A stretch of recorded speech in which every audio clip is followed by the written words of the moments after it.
Juma juin kalo kile mugan ani wɔɔrɔ san 2026 a ti tɛmɛ sangani kan fɛn min ye Burkina Faso ni o ye AES jamana belebeleba dɔ ye capitaine libérateur Ibrahim Traoré ale ka jamana capitaine a ye décision laban min ta la ti tɛmɛ minute damadɔni kan o ye ka relation diplomatique min bɛ Burkina ani France ni ɲɔgɔn cɛ ko ka o tigɛ o kɔrɔ ye jumɛn ye n'a tigɛra mun de bɛ jɔ ni Ala sɔnna ma bi an bɛna an intéressé o la ka o walawala aw ye mun de nana ni relation diplomatique fana tigɛli ye Burkina ani France ni ɲɔgɔn cɛ communiqué min kɛra ni Ala sɔnna ma communiqué an bɛna jɛ ka a lamɛn ɲɔgɔn fɛ ka tila ka a walawala ka décrypter aw ye ni aw hakili bɛ nin député na ni a tɔgɔ ko Guy Marius Sagna Sénégal député don Sénégal député min ni an bɛ se k'a fɔ a nɛn tɛ mɔgɔ ka nbalan kɔnɔ wa ni a y'a ye a y'a faamu cogo min na a b'a fɔ ten wa n'a ma bɛn a ma fana a b'a yira k'a fɔ ko fɛn min kɛra ko a ma bɛn a ma ale min ni aw hakili b'a la parlement africain ka kɛnɛ kan ani u bilala ɲɔgɔn na a ye bɔli caman kɛ bɔli minnu kɔnɔna la ni a y'a yira k'a fɔ ko an bɛ don min i n'a fɔ bi farafin mankan tɛ ka jɛ ni jɔn ye o don na u ka assemblée kɔnɔna na a ye jalaki dɔ ta ka u ka jamana président sɛgɛrɛ ni o ye Basiru Diomaye Diakhar Faye ye ko Basiru Diomaye Faye kuma tɛ ka jɛ ni a ye Emmanuel Macron ka Assimi Ibeni Chani dɔgɔya a sigilen ɲɛna ale fana o min fɔ an bɛna jɛ k'a lamɛn a lamɛnli kɔfɛ an bɛna jɛ ka a walawala ka décrypter ka tila ka hakili jagabɔ fana kɛ a kan bamananw b'a fɔ ko i bɔrɔ tiɲɛna i taayɔrɔ tiɲɛna walima i bɔra sebe sanfɛ ka bin kɔlɔn kɔnɔ o bɛ fɔ mɔgɔ de ma mɔgɔ min hakili ko n'a bolila a bɛna taga yɔrɔ de la yɔrɔ min ka di a la ka tɛmɛ a bɔyɔrɔ kan o bɛ fɔ mɔgɔ de ma mɔgɔ min ni a hakili la ko a ma bɔ ka hɛrɛ min to a kɔ k'a bɛna o sɔrɔ a ɲɛ et surtout janfanci min hakili la ko n'ale ye janfan kɛ a bɛna sanayɛlɛ de sɔrɔ maliyɛnw o don na n y'a fɔ aw ye nɔ n ko fɛn min ye terrorisiw ka mɔgɔ minnu kun infiltrelen don an ka armée kɔnɔ ni u commencera ka déserter avec une communication à outrance ka a jaw bɔ ka photo bɔ bi a bɛna fɔ olu de bɔra tiɲɛna u taayɔrɔ tiɲɛna a bɛna fɔ olu de bɔra sebe kan ka bi kɔlɔn kɔnɔ sabula k'a bɛ u ye gangan ta ka u ka boliliko kuma fɔ fo bi u kibaruya tununa kibaruya tununi a kun ye min ye an ye brèche dɔ sɔrɔ a la ni Ala sɔnna ma bi an bɛna an da don o la ka o walawala aw ye nimisa min b'u ka nin waati in na ani barama goni min bɛ u kɔ la nin waati in na an bɛna an da don o la k'o fana walawala aw ye maliyɛnw aw ni ne bi an bɛna jɛ ni waati man ta an tɛgɛ ma ka hakili jagabɔ kɛ Kidali min minɛni ni a taara ka diɲɛ yaala Kidali min minɛni ni terrorisiw sɔnna u ka mɔgɔw ka sa nɔfɛ Kidali min minɛni ni Algérie ni France y'a ta k'a kɛ n'a fɔ Maliko banna yalama an bɛna hakili jagabɔ min kɛ o ye o tuma ni mɔgɔ ninnu u donna Kidali nin de kama wa c'est-à-dire u ye nin bɛɛ kɛ walasa ka don Kidali ka tila ka Kidali abandonner de wa parce que a bɛ a kun bɔ an ka hakili jagabɔ kɛ a kan ka nin dunu ni nin bala in ta ka nin kɛlɛ in bɛɛ kɛ Kidali nɔfɛ ka tila ka o dugu ye k'a to yen o tuma est-ce que o donkun kun ye nin de ye walima mun kɛra ni Ala sɔnna ma aw ni ne an bɛna jɛ ka hakili jagabɔ kɛ o kan bi jumadonya na juin kalo tile 26 san 2026 o ye 26 fila ye numérologue bɛ olu kɔrɔw dɔn o la ka ɲini aw fɛ video aw ka aimer aw ka partager aw ka cœur caman bila aw minnu bɛ k'an lajɛ nin waati n'an ka page Facebook kan a ye continuer ka video aimer a ye continuer ka partager a ye continuer ka cœur bila aw kana ɲinɛ k'aw abonner an ka page Facebook la o kɔfɛ a ye fɛɛrɛ kɛ aw minnu bɛ k'an lajɛ nin waati n'an ka page Facebook kan video aw ka partager kosɛbɛ aw ka groupe WhatsApp kan aw ka chaîne Telegram kan a y'a partager kosɛbɛ walasa ko minnu bɛ sen na a faamubaga bɛ se ka caya cogo min na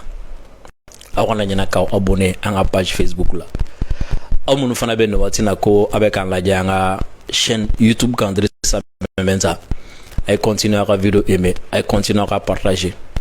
et surtout aw kana ɲinɛ k'aw abonner an ka chaîne YouTube la aw abonnelen kɔfɛ a ye fɛɛrɛ kɛ aw ka cloche de notification activer wala ni an ye video kɛ YouTube kan YouTube bɛ video ninnu ci aw ma a b'a sɔrɔ ka a lajɛ sous forme de notification o b'a to aw tɛna recherche jan kɛ an ka video nɔfɛ YouTube kan wa fana ni a b'an ka video lajɛ YouTube kan a bɛ kɛ sababu ye fana ka fanga don non seulement an ka chaîne YouTube la a bɛ kɛ sababu ye fana ka fanga don an ka baara fana na sabula partenaire min b'an ni YouTube ni ɲɔgɔn cɛ ni aw y'an ka video lajɛ YouTube kan o la an bɛ fɛn sɔrɔ o la min bɛ se ka kɛ sababu ye k'an dɛmɛ k'an ka recherche kɛ min bɛ se ka kɛ sababu ye k'an dɛmɛ k'an ka information minnu n'an b'a sɔrɔ k'u traiter et surtout min bɛ kɛ sababu ye ni an b'an sigi ka hakili jagabɔw kɛ aw ye ni minɛnw ye ni connexion ye ni abonnement ye ani a tɔ bɛɛ lajɛlen o la ka ɲini aw fɛ aw minnu bɛ yen nɔ ko aw bɛ YouTube kan aw ka abonner an ka chaîne YouTube la o kɔfɛ aw ka fɛɛrɛ kɛ k'aw ka cloche de notification activer wa n'a b'an ka video fana lajɛ a ka fɛɛrɛ kɛ a ka lajɛ an ka chaîne YouTube kan Drissa Mementa aw abonnelen kɔfɛ k'aw ka cloche de notification ka olu fana activer bi ye juma ye don barikama don bato don don duwawu jaabi don don duwawu ɲini don fana don an bɛ duwawu kɛ nin waati n'an ka finitigilakaw ye minnu bɛ terrain kan wulikajɔ la an tɛna an dala teliya ka kuma dɔw fɔ nka maliyɛnw a y'aw tulomada aw ka ɲɛmada tile fila in na finitigilakaw u bɛ wulikajɔ minnu na u bɛ ka jahanama min jigi terroriste ninnu kan a ka bon hakili ma et puis jamana fan 14 bɛɛ lajɛlen fɛ nin waati n'a ka kalan an hakila kunu aw ye video dɔw ye réseau sanfɛ fɛn bɛ terroriste u yɛrɛ ka carburant bannen o moto kolonkolon la ne ko hali ni drone m'aw sɔrɔ ni 12 ni 14 ma aw sɔrɔ moto kolonkolon n'a dɔ k'aw la a y'a sɔrɔ n yɛrɛ kun sɛgɛnna kosɛbɛ essence ɲini fɛ nka kabini ye terroriste ye moto kolonkolon la n ɲinɛna n ta kɔ ne ko ne bɛ se ka tile fila kɛ senna tagama la ka jɛ essence ni mobili kan fɔlɔ n'o de bɛ kɛ sababu ye ni terroriste bɛ moto kolonkolon ka dɛsɛ carburant la fo ka moto kolonkolon ka jɛ ka tugu ɲɔgɔn kɔ a bɛ fɔ o de ma ko tombeau ambulant walima cadavre ambulant o la sendɛgɛ kɔni a bɛ fɔ o de ma sendɛgɛ ni kolaba sabula ni carburant banna ka moto kɔnɔ o kɔni ala ma se yɛrɛ an ka drone ka u ka mugujugu tiɲɛ o la bilen fantasiyɛnw b'u kunbɛn dugumana fɛ yen ou force spéciale bɛ jigin ka cun sanfɛla fɛ ni janɛmɛ ni tacɛni min ka kan o bɛ da u kan yen an bɛ duwawu de k'u ye sa ala ka dɔ fara u ka tajintanya kan ka dɔ fara u ka moto kolonkolonli fana kan tellement que ne y'u caman ye ɲɔgɔn fɛ moto kolonkolon la cogo min na ne ko an ko Algérie tɛ ka carburant d'aw ma tuguni Mauritanie fana tɛ ka carburant d'aw ma tuguni et puis min yɛrɛ layɛlɛ ka tɛmɛ a bɛɛ kan mina ko Mali armée tɛ se k'olu balo ka moto bolo la ala ma se ka boli yɛrɛ u bɛ ka kolonkolon de ne ko ala ma se ka bali a boli la mais n'aw balila ka yɛlɛ a kan kɔni non yɔrɔ kɛlɛ ye kɛlɛ ye koyi kɛlɛ yɛrɛ de ko ka ca kɛlɛ fɛɛrɛw ka ca wa mais a b'a dɔn kɛlɛ problème b'a dɔn kɛlɛ fɛɛrɛ ɲuman bɛɛ a bɛ kɔlɔlɔ dɔɔni bɛ se hali fɛɛrɛ tigɛbaa yɛrɛ ma quoi donc o de la an b'a muɲu halisa an bɛ sabali degun min ni gɛlɛya minnu b'an kan an b'a muɲu ni olu ye sabula an b'a dɔn fɛɛrɛ ɲuman minnu bɛ ka tigɛ olu kɔlɔlɔ t'anw tɛ an yɛrɛ kan nka n'an y'a jateminɛ a bɛ ka min da tiɲɛnikɛlaw kan a bɛ ka degun min lase terroriste yɛrɛ ma o la an b'a fɔ ko ni ko in continue na tantɔ a bɛ sɔn ka u dɛsɛ ka u lafu o la hali beretigi on na se ka solution dɔ sɔrɔ o la. Maliens, vidéo a y'a aimé aw ka partager aw ka cœur caman bila an b'a daminɛ Sénégal an b'a daminɛ Mali la an b'a daminɛ Burkina Faso an k'a daminɛ Sénégal n'an taara Sénégal fɛn min ye Guy Marius Sagna ale ye bɔli dɔ kɛ u ka assemblée kɔnɔ bɔli min senfɛ ni a ye jalaki ta jalaki minnu ni an yɛrɛ kun da magara u la yan nɔ ka ɲɛsin u ka jamana président ma n'o ye Bassirou Diomaye Diakhar Faye. Jalaki bɛ mun kun kan ni aw hakili b'a la sommet min kɛra Faransi ni Afrique ni ɲɔgɔn cɛ ni a kɛra Kenya au sommet le fait que Macron ye farafina président fara ɲɔgɔn kan ka taga dasago fɔ ma ka t'u dɔgɔya et surtout le fait que Macron ye au sommet ta ka kɛ tribune ka farafina président dɔ dɔgɔya ka farafina jamana dɔ dɔgɔya Guy Marius Sagna ni ale député Sénégal wa a bɛ parti min na o ye Pastef ye parti min yɛrɛ kɛra sababu ye ka Bassirou Diomaye k'a sigi fanga la o parti mɔgɔ don ale de kumata u ka assemblée kɔnɔ a ko ko o min kɛra ko a jiginna u ka jamana ɲɛmɔgɔ la a sɔnna cogo di nin ka kɛ a sɔnna cogo di nin ka kɛ o la fɛn bɛ Guy Marius Sagna ye an bɛ jɛ k'ale lamɛn ɲɔgɔn fɛ après an bɛ sɔrɔ ka walawalaliw ni a décryptage ni a tɔw an bɛ sɔrɔ ka an da don olu la o la ka ɲini aw fɛ halisa vidéo aw ka aimer aw ka partager aw ka cœur caman bila min b'a to an ka laɲini a bɛ sabati to ma. Guy Marius Sagna. Mais le plus grave, monsieur le ministre, c'est que notre président de la République, le président Bassirou Diomaye Diakhar Faye, non seulement, à mon avis, ne devait pas être à ce sommet, parce que tout le monde sait que c'est un sommet France-Afrique, d'accord, c'est l'impérialisme, mais France-africain qui refuse de mourir, mais il ne doit pas accepter d'être quelque part où on critique d'autres présidents de la République. Monsieur Macron, il n'y a pas ce qu'il a oublié de dire contre les pays que sont le Burkina, le Mali et le Niger. Alors que notre président de la République était là-bas, il n'aurait pas dû accepter cela. Pour qui se prend Macron pour devoir insulter nos frères, nos voisins et devant nos présidents de la République? Bou Macron Khamoul Bopam, notre président de la République, aurait dû lui dire stop, aurait dû lui dire arrêtez. On peut se dire des choses entre Africains, mais on ne doit pas accepter qu'un président de la République en dehors de l'Afrique dise du mal et souvent des contre-vérités, d'accord, contre des voisins, contre nos frères et sœurs africains. Monsieur le ministre,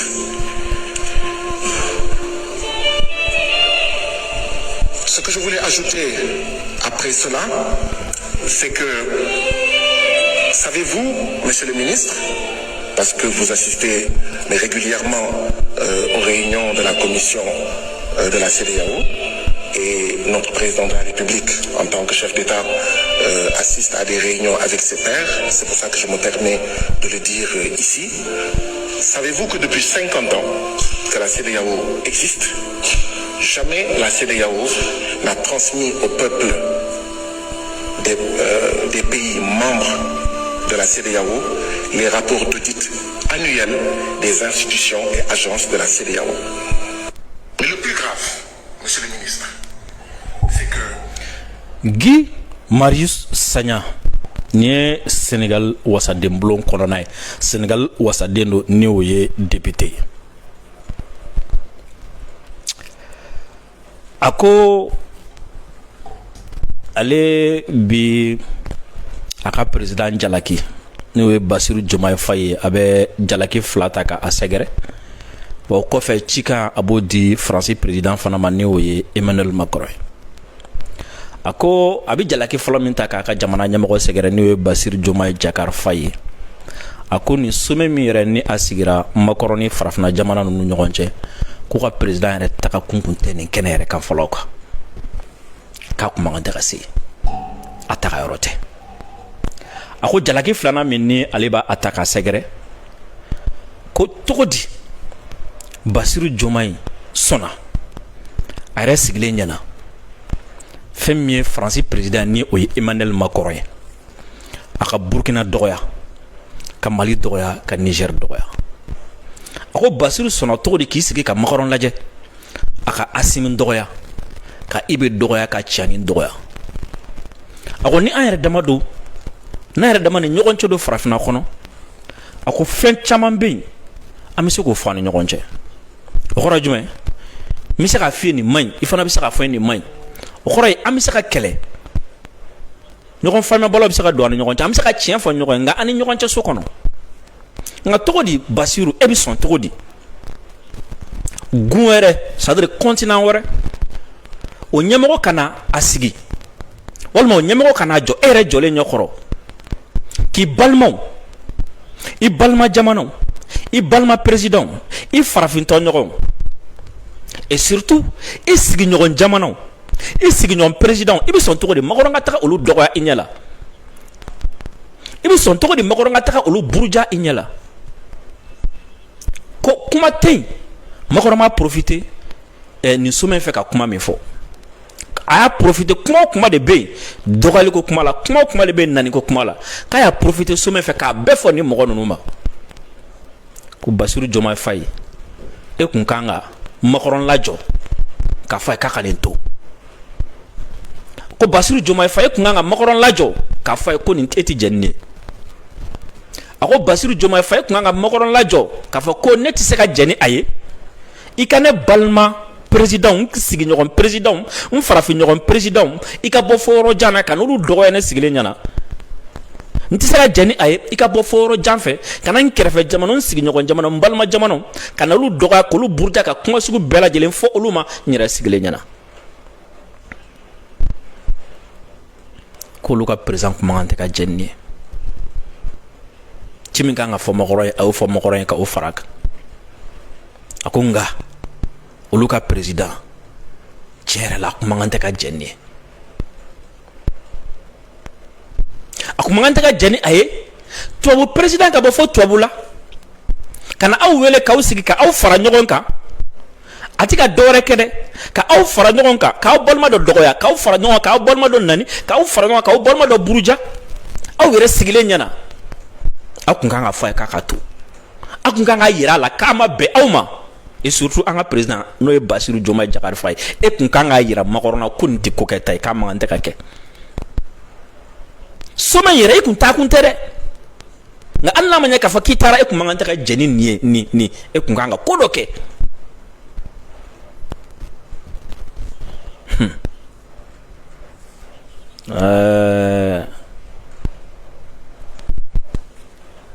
Basiru Diomaye Diakhar Faye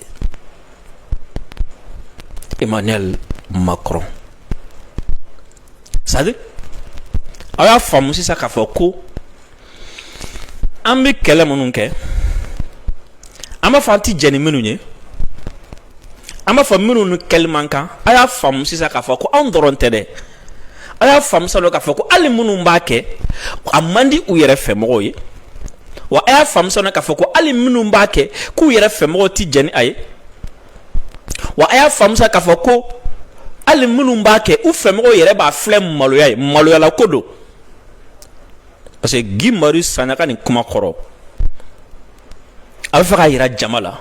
a bɛ fɛ k'a yira Sénégalais la a bɛ fɛ k'a yira a ka président na a bɛ fɛ k'a yira farafintɔw la a bɛ fɛ k'a yira farafinna présidentɔw la k'a fɔ ko waati min na ni Makaron tun bɛ ka Mali Burkina Niger Asimi Tiani Ibe ka olu dɔgɔya k'ale sigilen tun bɛ ka lamaloya ale sigilen tun bɛ ka maloya quoi a y'ale lamaloya a y'ale la tɔɔrɔ a y'a dusu kasi a ma bɛn a ma wa a bɛ fɛ k'a yɛrɛ fɛnɛ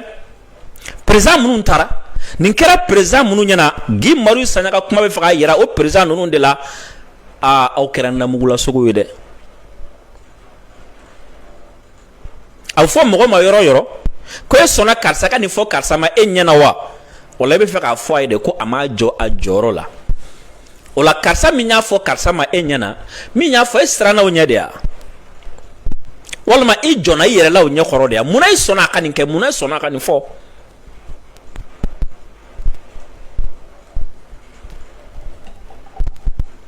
n bɛ Guy Marius Sagna n b'a dɔn dɔɔnin sabula n'a delila ka ɲɔgɔn ye an delila ka sigi an delila ka baro kɛ mɔgɔ min don b'a dɔn n delila k'a fɔ yan ka émission senfɛ n ko mɔgɔ min don n'a hakili ye fɛn min minɛ ka n'i yɛrɛ sɛgɛn n'a hakili ye fɛn min minɛ ka n'i yɛrɛ sɛgɛn a b'a fɔ s'il est d'accord avec toi a b'a f'i ye s'il n'est pas d'accord avec toi a b'a f'i ye o mɔgɔ de don wa a dalen don fɛn min na a ka conviction a b'a fɔ maliyɛnw n'an bɔra yen an bɛ taa burukina n'an taara burukina fɛn min ye général Christophe Gomar ale ka kalokan fɔli kɔfɛ burukina ma parlement européen ka session senfɛ ani résolution min taara ka ɲɛsin burukina ma parlement européen fɛ c'est-à-dire mɔgɔ ninnu filɛ n'o fɔ aw ye n k'u taa an mɔgɔ filɛ n y'o fɔ aw ye n ko n'a y'a mɛn o da waati o waati ko droit de l'homme homme min ka droit don u bolo ko anw ti o homme in na sinon parlement européen ti se ka résolution ta Burkina contre la alo dɔgɔkun ma dafa o européen fana ka o union européenne kelen ka envoyé spécial o ka minɛnw cɛ k'a bɛ taa Burkina ko ka taga partenariat ko kuma fɔ Burkina tuguni quoi comme Burkina autorité yɛrɛ ko comme e tɛ anw bonya e t'i yɛrɛ bonya mais anw b'an yɛrɛ bonya anw b'an yɛrɛ dɔn an tɛ jɛn n'i ka manamana ko ye a y'a ka minɛnw cɛ a cunna Burkina Burkina b'o k'a ma ko n'a y'i ja i bɛ se ka yaala hôteliw ni ɲɔgɔn cɛ mais mɔgɔ t'i reçoit yan a dɔ la i bɛ sɔrɔ a bɛ sɔrɔ a sɛgɛnna a seginna bi Burkina jamana ye décision ba dɔ ta décision min ni aw ni ne an bɛna jɛ ka a contenu lamɛn ɲɔgɔn fɛ sisan o la contenu lamɛnli kɔfɛ an bɛna sɔrɔ ka a walawala ka a décrypter aw ye kosɛbɛ halisa n b'a ɲini aw fɛ vidéo aw ka aimer aw ka partager aw ka cœur caman bila Burkina communiqué min kɛ ka ɲɛsin u ni France ni ɲɔgɔn cɛ relation diplomatiquement an bɛ jɛ k'o lamɛn ɲɔgɔn fɛ. Monsieur, bonsoir et bienvenue à cette édition spéciale consacrée à une importante annonce du gouvernement. Nous recevons pour ce faire le ministre de la Communication, de la Culture, des Arts et du Tourisme, par ailleurs porte-parole du gouvernement, camarade ministre Gilbert Ouedraogo. Bonsoir, à vous la parole. Bonsoir camarades, bonsoir au vaillant peuple burkinabé et à tous les amis du Burkina Faso. Communiqué du gouvernement. Le gouvernement du Burkina Faso porte à la connaissance de l'opinion nationale et internationale qu'il a pris la décision de rompre ses relations diplomatiques avec la République française pour compter de ce jour 26 juin 2026. Cette décision fait suite à une évaluation approfondie de l'état actuel des relations bilatérales entre le Burkina Faso et la France. En effet, les conditions indispensables à la promotion de relations fondées sur le respect mutuel, la confiance réciproque, le respect du principe de non-ingérence dans les affaires intérieures et de la souveraineté nationale ne sont pas réunies.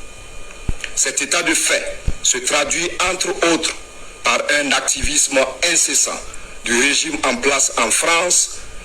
contre les intérêts du Burkina Faso, des ambitions néocoloniales affichées avec le soutien actif à des réseaux subversifs et aux terroristes qui endeuillent notre pays et le Sahel, la perfidie et la partialité des discours et des opinions sur notre pays pour en faire un paria de la communauté internationale. Face à ces visées impérialistes de domination de notre pays et d'asservissement du peuple, nous avons fait le choix de la responsabilité et de la souveraineté. Le gouvernement tient à souligner que cette décision ne remet nullement en cause les liens historiques, humains, culturels et sociaux qui unissent les peuples burkinabés et français. Elle vise exclusivement le cadre institutionnel des relations entre les deux États au plan diplomatique.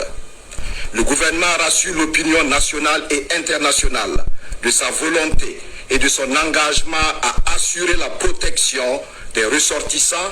auxquels il réaffirme son hospitalité ainsi que la préservation de leurs intérêts. Il invite l'ensemble des citoyens à faire preuve de responsabilité, de retenue et de civisme vis-à-vis des ressortissants français et de l'ensemble des expatriés vivant sur le sol burkinabé dans le strict respect des lois de la République. Le gouvernement réaffirme sa détermination à poursuivre une politique étrangère indépendante fondée sur la diversification de ses partenariats, le renforcement de la coopération sud-sud, le développement de relations équilibrées avec tous les États et la promotion de la paix, de la sécurité et du développement durable. Le gouvernement du Burkina Faso demeure ouvert au dialogue avec l'ensemble des États de la communauté internationale sur la base du respect mutuel, de la réciprocité, de l'égalité souveraine et de la défense des intérêts légitimes de chacun. Il demeure engagé à bâtir avec toutes les nations éprises de paix et de justice un monde libre, plus juste et plus solidaire. Fait à Ouagadougou ce jour 26 juin 2026. Merci, camarade ministre de la Communication. Madame, Monsieur, merci d'avoir suivi cette édition spéciale. Femme Burkina gouvernement ka porte-parole ale de bora 600 Burkina Jabarani Soka. Femme Burkina jamana u ye décision min ta u hakila min ta hakila kɛrɛnkɛrɛnnen min n'u ye ata bi juma ka bɛn juin kalo tile 26 ma.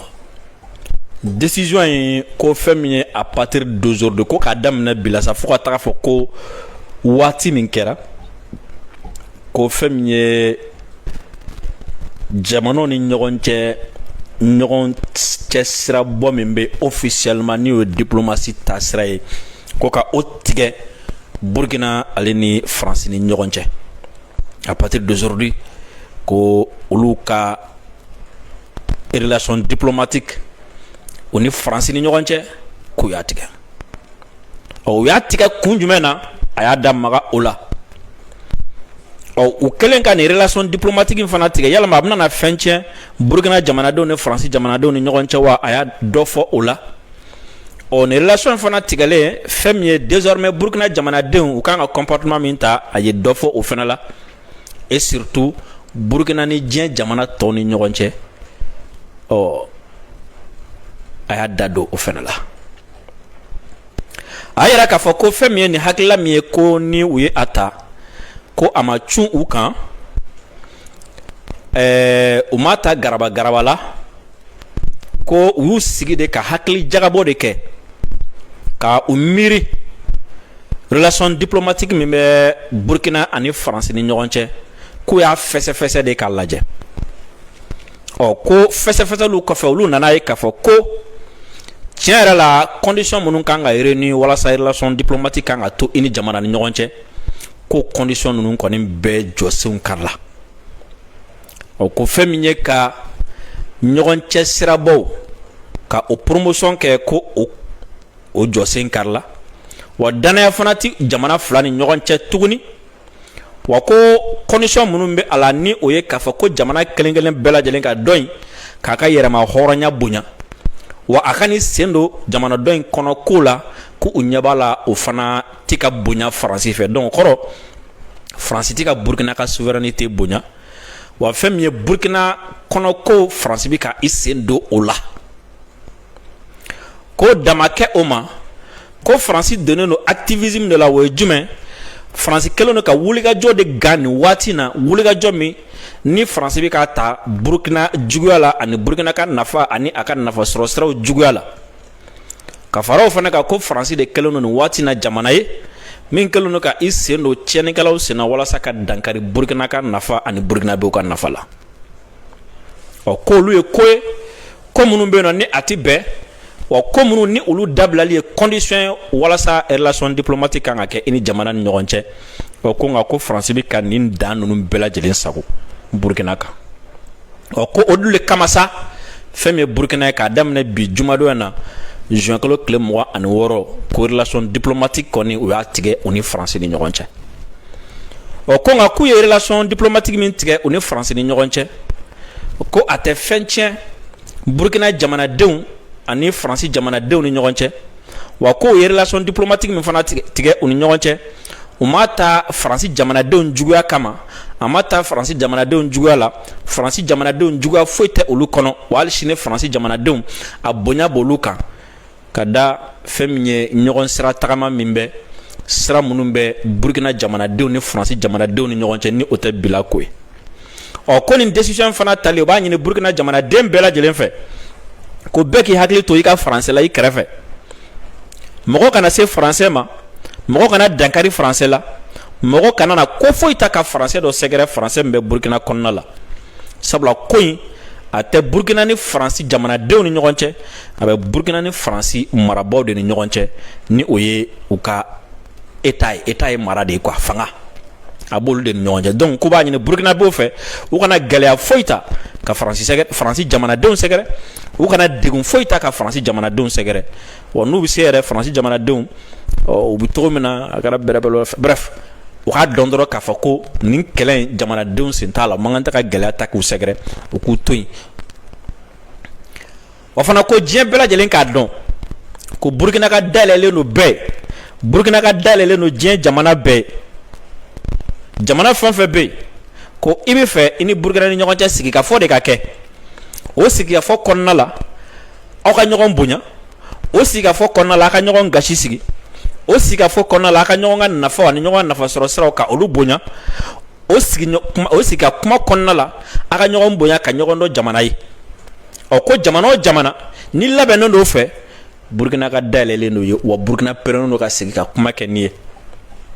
n'o ye sigikafɔ ye aw ni ɲɔgɔn cɛ nka f'a ka sɔrɔ i ye jamana de ye min bɛ Burkina bonya i b'a a dɔn jamana ye wa i tɛna dankari a la fɛnɛ a ko France bi ka ko bɛɛ lajɛlen kɛ walasa tɛgɛdɔngɔninw ka sin Burkina la France bi ka ko bɛɛ lajɛlen kɛ walasa Burkina ka kɛ yɛlɛkofɛn wa France bi ka ko bɛɛ lajɛlen kɛ walasa ka Burkina tɔgɔ jugu don mɔgɔw da mɔgɔw ka ɲugu Burkina la France bi ka ko bɛɛ lajɛlen kɛ walasa diɲɛ tɔ ka Burkina filɛ jamana ye jamana min bɛ yen ni jamana sɛbɛlama tɛ jamana min bɛ yen ni ko ɲɛnama tɛ a kɔnɔ bref France bi ka ko bɛɛ kɛ walasa ka tɔw bɛɛ lajɛlen tigɛ Burkina la olu dun ye waleya ko olu tɛna jɛn ni waleya minnu donc o de kama o relation diplomatique u y'a tigɛ u ni France ni ɲɔgɔn cɛ ni relation diplomatique tigɛra jamanaw ni ɲɔgɔn cɛ a ka ca Ala fɛ nin kɔrɔ ko Burkina ambassadeur dɔrɔn tɛ dɛ ambassade min bɛ France u b'a datugu a consulat minnu bɛ u b'a datugu France fana ambassade min n'a consulat minnu bɛ Burkina olu fana b'o datugu o kɔrɔ ko jamana fila tɛ ɲɔgɔn sira la tagama officiellement tuguni à travers la représentation ani u ka diplomatiw ni fɛnw senfɛ nin décision in taara Burkina fɛ bi wa nin décision fana a taara ko décision min kɔfɛ o ye Union européenne ka ambassadeur min bɛ Burkina o interpellé la wa o fana interpellé kun ye min ye n da maga la kuma daminɛ la ni o ye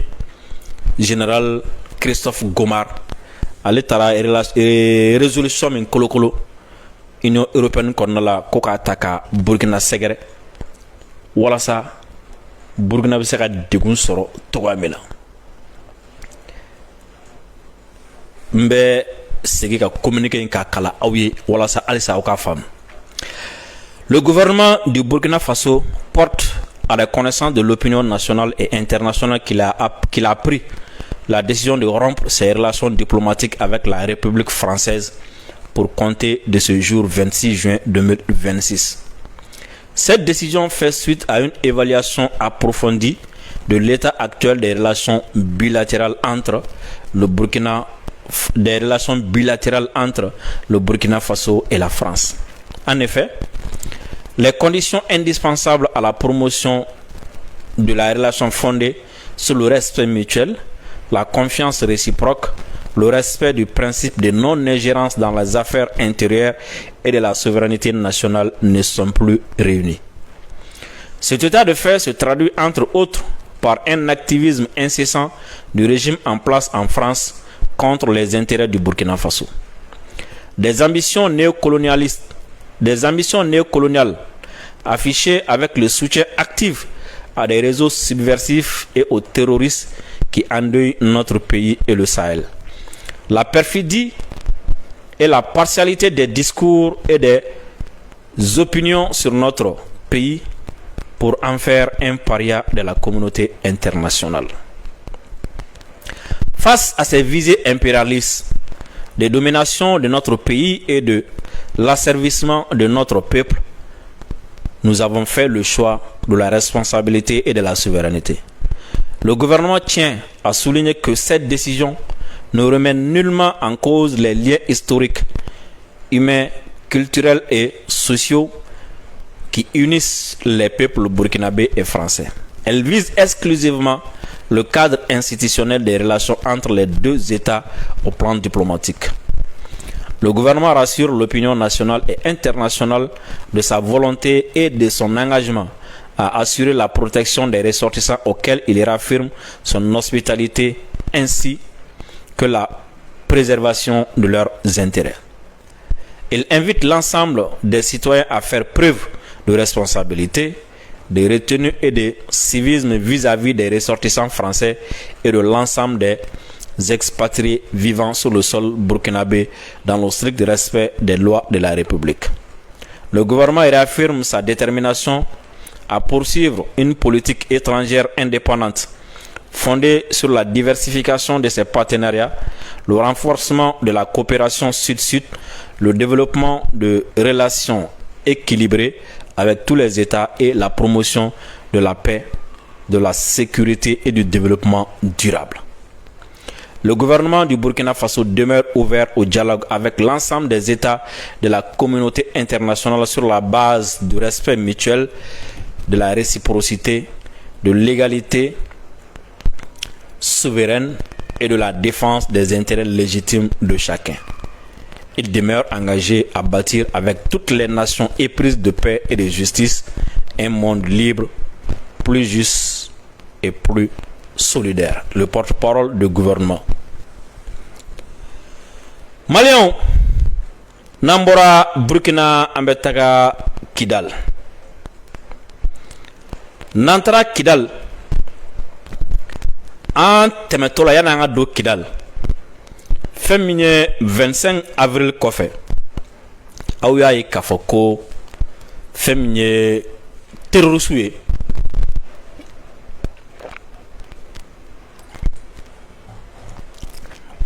u kun jigi dalen don mɔgɔ minnu ka an cɛ la k'a fɔ ko o mɔgɔ minnu de bɛna u dɛmɛ ka an ka kanw minɛ ka di u ma k'an ka kɛlɛw saboter u kun kɛlen don ka mɔgɔ minnu infiltrer an cɛ la. Waati min na ni terroriste jigila tigɛra walasa ka communication ba ta k'an ka jamana sɛgɛrɛ ka sɔrɔdasiw fari faga minnu bɛ terrain kan walasa olu dɔw ka boli ka tila ka sɔrɔdasiw yɛrɛ dama bila ɲɔgɔn na u y'a ɲini u ka infiltrer fɛ ko olu ka boli o mɔgɔ minnu bɛ n'u ye armée janfa ka Mali janfa ka boli ka taga fara terroriste kan bi da bɛ olu ye sunɔgɔ tɛ olu ye. Sabula o mɔgɔ ninnu u bɔra tiɲɛna u taara tiɲɛna u bɔra sebe sanfɛ ka bin kɔlɔn kɔnɔ o kun bolo ko n'olu bɔra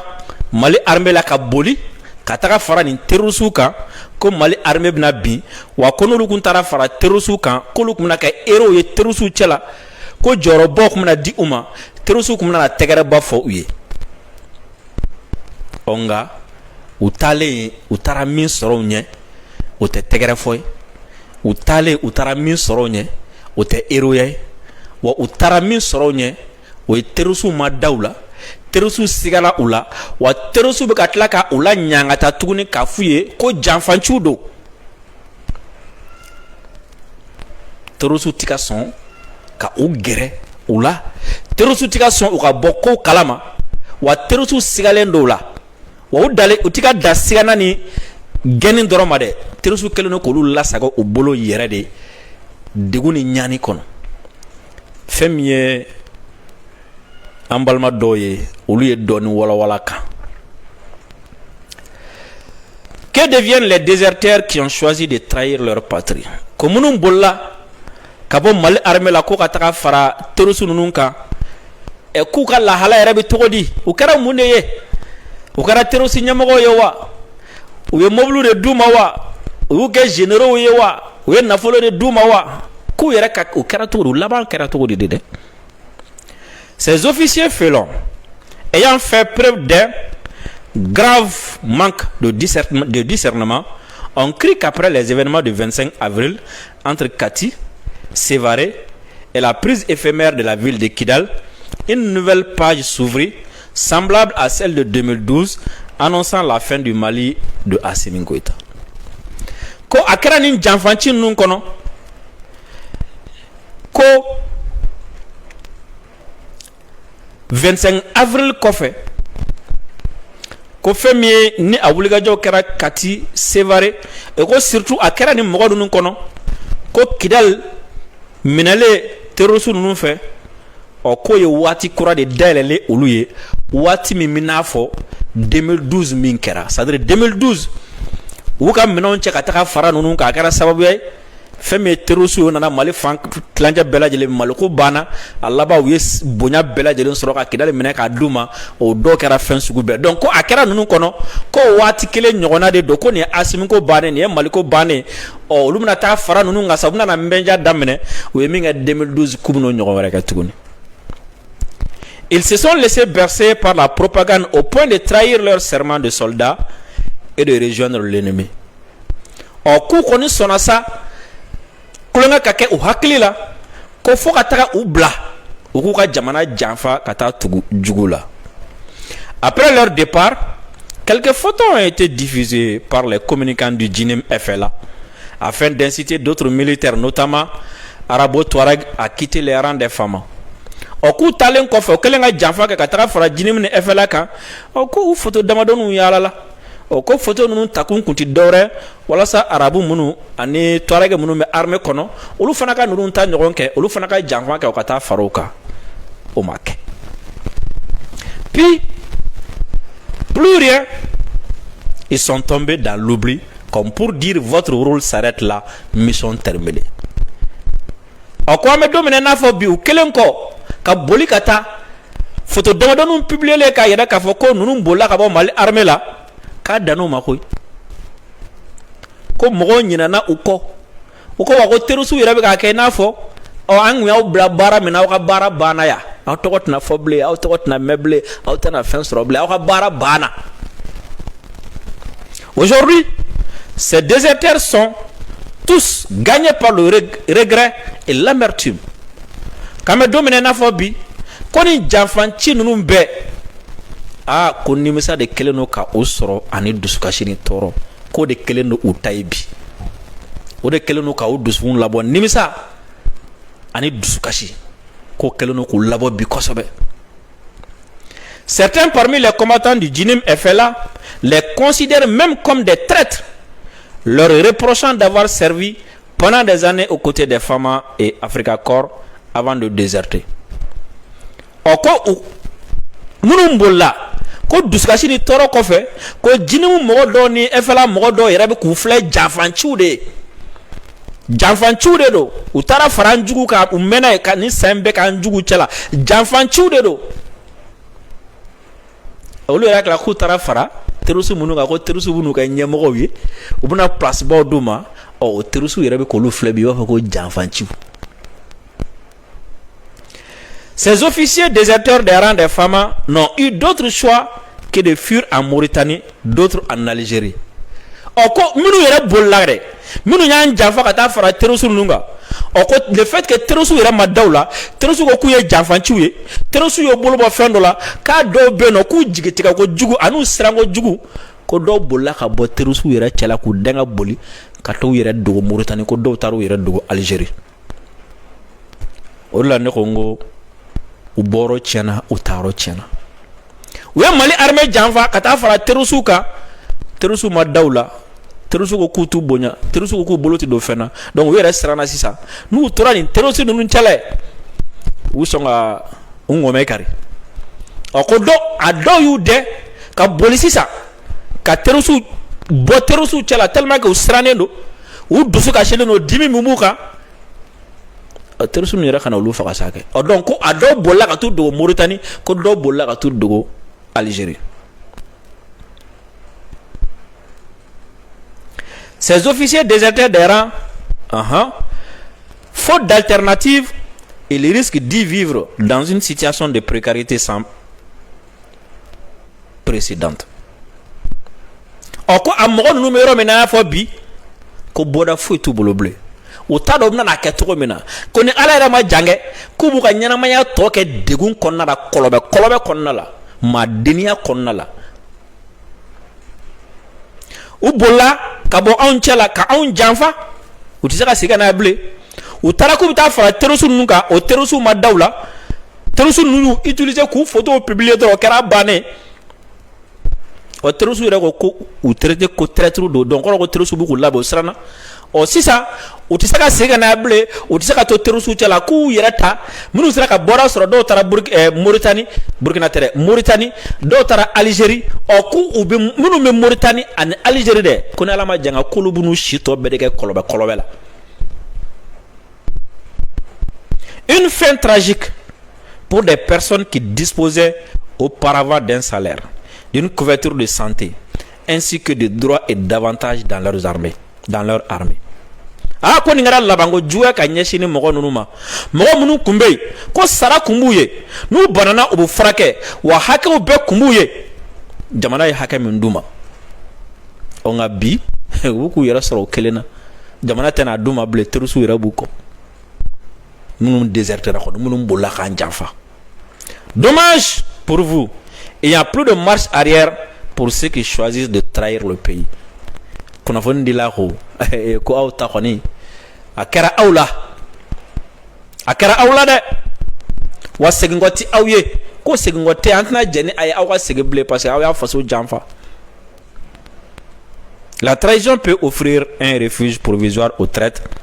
mais le regret finit toujours par devenir son seul compagnon pour le reste de sa vie. Ar Ténéré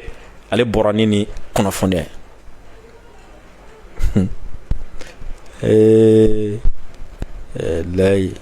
Labanko juguya filɛ nin ye sɛbɛ ko tɛ koyi ka dunu ni bɔla ta ka yaala ni sɔrɔsi in désertera ka bɔ nin yɔrɔ in désertera ka bɔ nin yɔrɔ in a taara ka bɔ armée kɔnɔ a ma foyi tiɲɛ armée a ma foyi tiɲɛ Mali ye olu yɛrɛ tila k'u bɛna taga bin yɔrɔ min na u taara bin kɔlɔn kɔnɔ sisan a tɔ b'u ni terroriste yɛrɛ ni ɲɔgɔn cɛ ye ni terroriste sɔrɔ Mauritanie walima n'u sɔrɔ Algérie u dangadenya kari aw ma janfa kɔlɔlɔ ye aw ma janfa kɔlɔlɔ ye aw ma fasoden juguya kɔlɔlɔ ye janfanci bɛɛ bila o de la ne ka rappeur préféré ni o ye Kerry James ye a ko Kerry James ko tout traître s'assoit sur une chaise éjectable. Salam alaikum.